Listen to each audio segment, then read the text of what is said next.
the influencer effect, transforming media buying strategies. I think this is going to be one of the very interesting panel discussion. Since past few decades, there has been a boom in the influencer market, and this is going to be a very interesting conversation. To have more insight on this topic, I would like to call on stage Mr. Pratik Mukherjee, Business Head, Beauty, LoveChild by Masaba. Round of applause as he joins us in. Thank you for joining us. Next on the panel, we have Mr. Varun Mundra, Group Head, Media and Innovations, Motilal, Oswal Financial Services. Round of applause. Now this very interesting session will be moderated by Mr. Tharun, Jimani, Creative Head, SocioClout. Round of applause.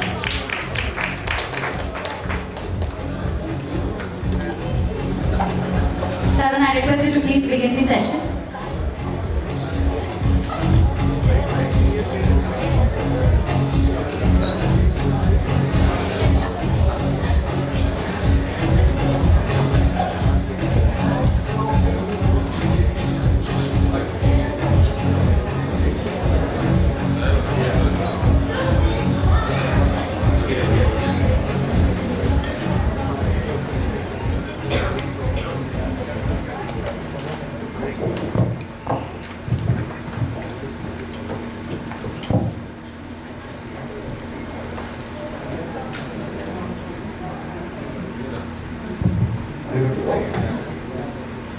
Okay, hi guys, really excited about this.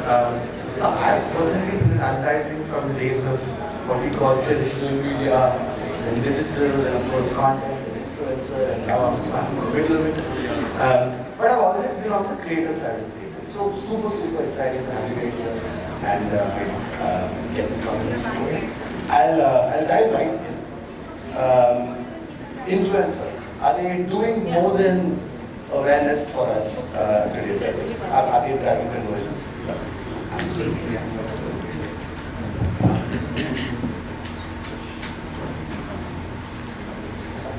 Hey, absolutely. I think if I have to summarize in the beginning, we'll summarize in the end, obviously. Again, for us, I see influencer as a full funnel revenue channel.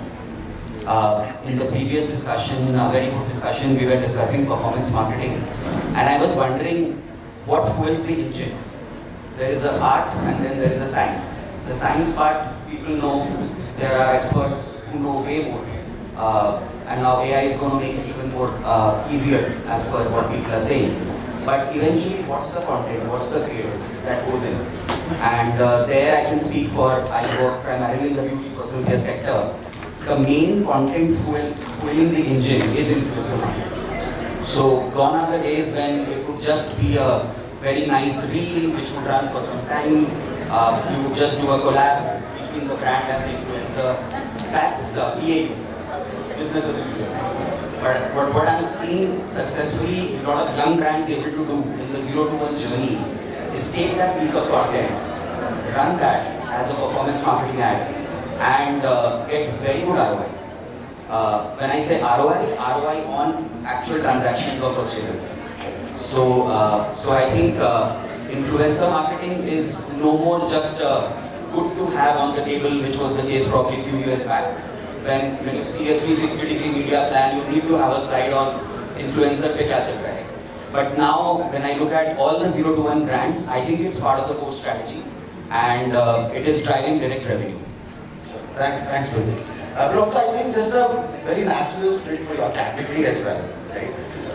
So, Varun, I'm going to put you on the spot here a bit. In your industry, obviously, things are a little more regulated, a little more is probably understatement. So, would love to hear your thoughts on basically the same question. Thanks, glad to be here. I think influencer marketing, influencing as a thing is something that goes against the guidelines, right? Especially from the business that I come from, which is a financial service business. So influencing is a core part of no right there from the authorities' point of view. But also what we realize is, and the industry actually, we've seen massive growth in the last 4-5 years, what we've not seen in the last about 20-30 years, right? And that And influencer marketing has been at the center of that, purely because traditional media, sorry, from same generation, so won't have to correct me. The traditional media largely gives you great reach, right? Influencer marketing or digital content will give you great scale and relief. Relief is because it will dissect, democratize access to difficult topics into sliceable content nuggets, consumed very beautifully. So it gives you that relief. And that's exactly what it did for the industry actually. And then the regulations obviously came in. But the whole thing is that it's disrupted in a manner that now we've started to look at it from a very different perspective. Again, not as a checklist. We started to now look at it from a full funnel perspective of how smartly within the guidelines we can look at. So one of the very interesting for the audience is that we've got a guidelines which is we can't work with influencers more than 1 million. So that basically puts about 88% of the influencers out of the list. Now you imagine operating with the remaining 12%. Right? The beauty is that when I say 88%, I mean the sizable ones which you can get reach from. But the beauty is that because these guys are under 1 million, which means that they are at a growing speed compared to the first 100 or 200k. So that's where we see the difference, and that's how we've been optimizing on. And taking inspiration from that, we've also started to now look at an alternative approach in the industry of can we create our own influences in the company, and build them as creators, as influencers. So they know the guidelines, they are within the guardrails, they know the company better, and more importantly, they know the products more in depth. Sure. And if I'm not mistaken, both of you have in-house teams that run influencer campaigns, right? Yes. So is that an approach on your end as well to create creators internally? There is a hybrid approach. Last year, if we had met and the same question was asked, I would have said full 100% in-house team. But as we are scaling up and the volumes are rising, the number of product categories are increasing, the number of job to be done are increasing, in-house alone is not sustainable. And that's where a very hybrid approach, something which I think a previous panel was also discussing. There is an in-house team who know the brand, who know the comms, who know what each product benefit, reason to believe, etc. is supposed to deliver. But then we are working with a roster of agencies who are probably better at vernacular. Let's say this year, one of my big challenges is how do I increase my target audience beyond Delhi, Bombay, which ends up being the easier one for a brand like mine. But now when you have to expand into South, Northeast or Calcutta, doing it in-house is extremely difficult, slow, and it's not scalable beyond a point. So that's why we are also working with multiple agencies. It's new for us. One of the challenges we face is consistency in communication. How do you hold it together? It's easier done, few people working with 50 odd influencers per month. But now you're talking 4x, 200, 250 influencers a month. And that too from different geographies speaking their own language. So how do we still maintain consistency yet deliver the ROAS, which I was very proud of, is the biggest challenge that my team is grappling with right now. So it's a challenge, but I think hybrid is the only way to go on that. Interesting. So the takeaway is we still need agencies, guys. Can't do it all in-house. So this is very, very interesting, thank you. So actually one thing that you mentioned is something that is posed to an agency as a challenge, but I would love to hear your thoughts on it, right?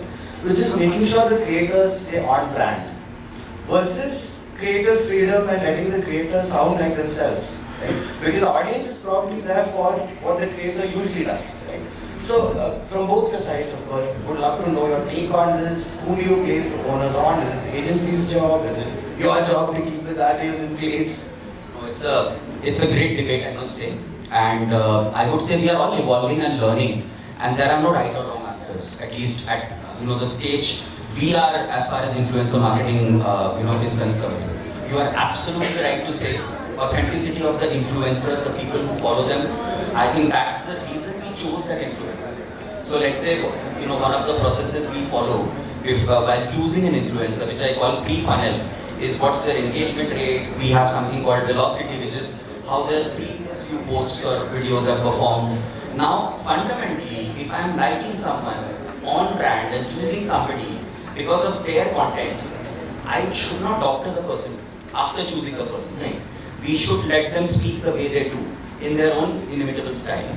Having said that, we do have a document in place where apart from shipping the products only to them, we also tell them that these are the do's and don'ts. For example, my brand stands for Indian skin tone, so curated for Indian skin tone. So they may want to cue those shades in their communication because that's the USP of the brand. But how they do it is completely the creator's call, I feel.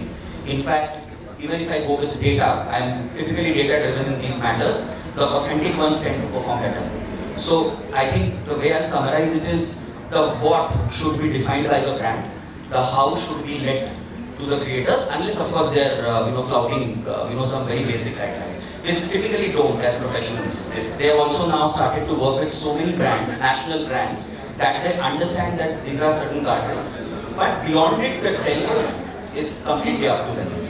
The other myth that has got busted for me is the whole duration theory. Coming again from a traditional media background, all of us I think started like that. There was this whole 30-second, 60-second down edit, this is how you run. What I'm realizing with influencer marketing is if some of them are known for a passionate 4-minuter, let them do that. We initially used to do down edits and run them on performance. Absolutely not needed. And thanks to Meta, you are able to see the view-through rates. People are actually watching. 30% people, let's say for one of these vernacular creators, are watching the whole piece. She's opening the product, applying the lipstick, talking about it, how it is moisturizing the skin, etc., etc. People are watching the whole content. So I'm also realizing how this media world is so different from the one 10 years back, where people were very, very clear. You run 60-seconder in the month 1, and then you move to a 30-seconder. Huge point of debate between agency and brand. But with influencers, you have to just let them run riot. So yeah. Fantastic. That's so great to hear. I'd love to say that. I would love to say that. Let's influencer run for it. And that answer would differ from an industry point of view. But since you mentioned about long form content, I'm a big believer of long form content personally, and I've seen that sort of transcend into business actually. So there's this creator, actually, I can't place the name. Now this guy talks about middle class money mindset and growth mindset, which basically says that you're a middle class, so here's what smart things you should do about your money to make your money grow. And he's based in Surat, talks in Hindi, Gujarati, Hindi language, but with a Gujarati tinge, very, very grassroots, very deep, very, very close to how he speaks. Full natural, complete natural. All he does is talk about investments and then say, here's how you can grow your money, please open an account. He's got sales for the business. I won't say for my business, but largely to quite a few players actually, and he's drove real demat account openings. And that's pretty solid for what an influencer can actually do. The power of an influencer of a long form content. While we are used to saying that keep it short, 60-second reel, 90-second reel, does the job for a specific task. And it's quite different for influencing. But working with influencers and giving them space, here's what I would love to say is that yes, we're working with you because of a certain profile that you built for yourself. What I really say is all of that plus, please keep in mind that we're regulated. There are certain do's and don'ts, and more importantly, I think getting them backward to the business and product becomes difficult in our case. Because a lot of people, and it's about understanding the difference between a SIP and a SWF and a mutual fund. So a lot of people confuse mutual fund to SIP, actually being two different products. And small things like that. So we have to be in the process, talk to people about, sanitize it as much as possible and get our compliance folks about time and again. So that's a... Oh yeah. And then once we realize that they've got it, then moving to some other creator and doing the same cycle again gets extremely very cumbersome, but yeah. So that's a cycle in itself. Fair. Well, it's obviously a more technical product. Yeah. Fair. So getting down to sort of specifics a little bit, right? So how are we measuring influence today? What are the meaningful performance metrics beyond views and reach? What are we doing about that? And how are we going about it? Is AI in the mix? Oh yeah, absolutely. So what we've realized is that with use of AI, we started to create our own digital twins actually. And luckily because we've got a head of AI coming in and setting up the entire AI division within Motilal also. So what we started to do is create digital twins of our research analysts, of our key personalities, and create content at scale. So if so whenever you go to Motilal Oswal, the Instagram page, right, you will see a lot of, and as a brand also, we're all about knowledge, giving commentary of the markets real time, talking about the new IPO, talking about what happened to the economy, what is Mr. Trump saying, and how does that impact India, and things like that. You constantly need people on camera to decode it. Yeah. And we realize that when you're doing all of that, it takes a lot of bandwidth of the person. So if he's all about creating video, when is the real work he's doing, right? So that's when we figured that creating digital twin, one is compliant, safe within brand guardrails, also scalable. So the more information you keep putting in and pumping in, month on month, week on week, year on year, the model actually gets better and perfect. In fact, we've done about 4 or 5 videos and it's almost Sure.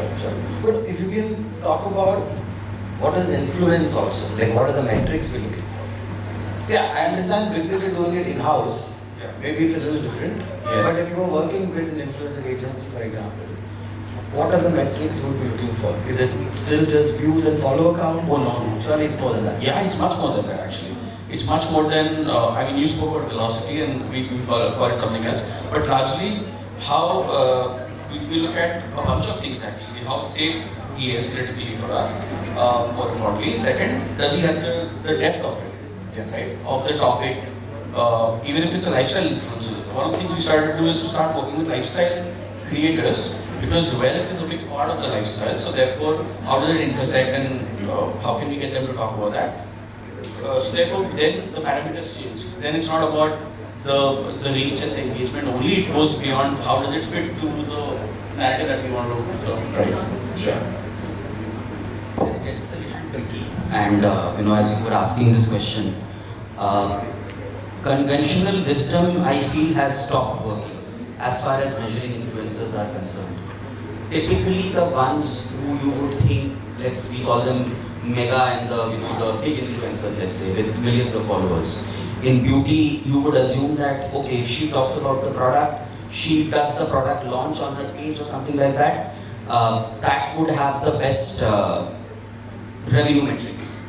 Unfortunately, what we are realizing is while we need them in the mix to create overall buzz and awareness, better metrics when it comes to lower funnel or revenue is being delivered better by the nano or the micro influencers, more authentic influencers. The Surat example you gave, we have similar influencers coming in from South in Kerala who are so authentic, pure, own style, no beyond the basic guidelines from our end, nothing goes in. So when we measure them, we are able to measure the ROAS of the absolute transaction basis, revenue by the spend.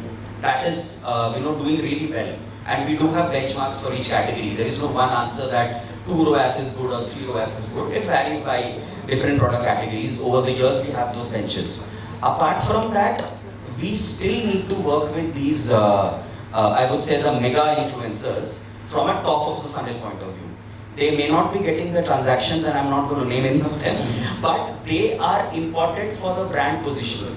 That, XYZ spoke about the brand and did the launch. So let's say if my influencer media plan looks like 50 for a particular launch, 5 will be the top tier who may not deliver on the metrics which I just described, and the remaining but will give you buzz. They will do a good top of the funnel for you.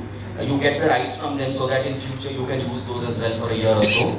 The remaining 40-45 are the ones who will actually get the initial trials for the brand. because they are micro. They are based in a Surat or a Trivandrum or a Calcutta, and they are going to do that job. So it's a bit tricky. We are also learning how much more should we measure. As the brand matures, measurement gets even more tricky. Because initially those trials which I'm talking about, I was able to, let's say, measure last year. This year those early trials have dried up. So now it's no more about getting those early trials. Now it has become more about awareness. So 0 to 1 journey metrics will be different. 1 to 10 and 10 to 100. So I mean, the Unilevers will tell us what they measure. But it's very tricky coming to measurement. The scale dictates a lot. Yes. Yeah. I'll just add to that. In our case, because we can't work with mega, so for us there's something called KOL, key opinion leaders, and these are likes of some very big investors and creators, like for example Vijay Kedia and people like us, people outside finance would not even know about them. But they're actually the market drivers. They'll actually, when they talk about the brand, like in our case, we are a 37-year-old brand. We went for a brand revamp about 3-4 months back, and we were like, how do we get to awareness, right, to talk about this in a mass scale? And one of the things we realized is we obviously can't work with mega, so we activated all the key opinion leaders actually in the industry, which eventually go and reach the serious investors and traders. Yeah. So for us, definition is very different.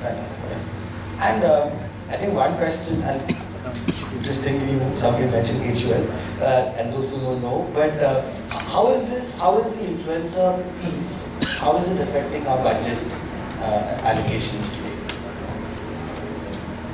Given my category, as both of you have pointed out, it's without putting a number to it, it's a very, very significant allocation of the total, marketing calendar when we brought it out. What are we sacrificing? We are actually sacrificing traditional media. As far as I have, in my last few stints, I have only worked for 0 to 1 brands. We are not making any of those 30, 60 seconders or long format films yet. Probably we'll do that after hitting 100 crore ARR or those kind of run rates. So we are sacrificing that part out. So imagine, those production costs are out. Yeah. And then those deployment costs are also out, which are much heavier, even if you deploy them on a YouTube or a Meta. Here, you are working with a bunch of mega, micro, nano creators. The one piece I missed covering in your one of your previous questions is the whole UGC phenomenon. I mean, and even employee content phenomenon.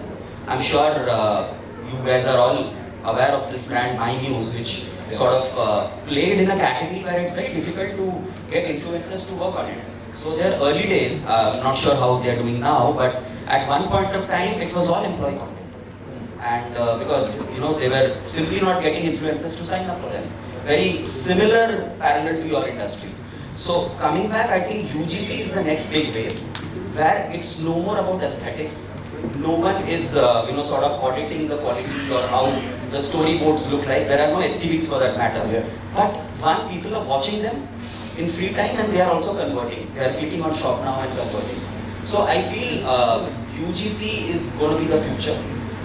You need not be camera friendly or have a certain tonality to qualify as an influencer anymore. I think as long as you are an authentic person with certain followers, you are able to use the product and talk about it. People are going to watch. So coming back to the media plan part, influencer marketing has taken up a significant block in the discussion. Yeah. 0 to 1 we started in-house, but now like I said, we have to work with multiple agency partners. And what has gone out is a lot of traditional media. Will it come back? Yes, I think marketers need to hit a balance. Because the moment your brand becomes slightly big, and I have to talk FMCG, beauty, these are all similar sectors. Now the moment your brand is in modern trade or general trade, then suddenly you have to start allocating 20%, 25% media towards some of those traditional channels. Otherwise those guys will not be aware, they will not list your product, and the customer will not get it. So I think the media mix for 0 to 1, 1 to 10, 10 to 100 are all varying. That's all. Sure. And interesting that you said it's affecting the listing ability as well. Yeah. Because that awareness, yeah. So, and influencer marketing will help in the direct D2C e-com, quick com channels, but may not be as effective in listing, getting into an MT or a GT especially. Sure. Varun, your thoughts on the budget? Yeah, so I think we've not sacrificed traditionally, but definitely our influencer marketing budget has gone up significantly in the last 3 years actually. Prior to that was almost zero. I mean, but we've drastically changed that and has gone up. So it does take about good 10% of my current budget. It was not good. It's actually Pre-COVID, right? I think COVID is when... that's where the shift happened. Sure. I think we have time for one more question. No. Okay. So this has been very interesting. I think my learning here is that we're using a lot more data to do things, but what we are actually getting out of it is the human connection, the trust and the authenticity. So thank you very much for an interesting session, guys. Hope you enjoyed that as well. Thank you so much, Tharun. I wish we had more time. This was very interesting. Huge round of applause for all the panelists.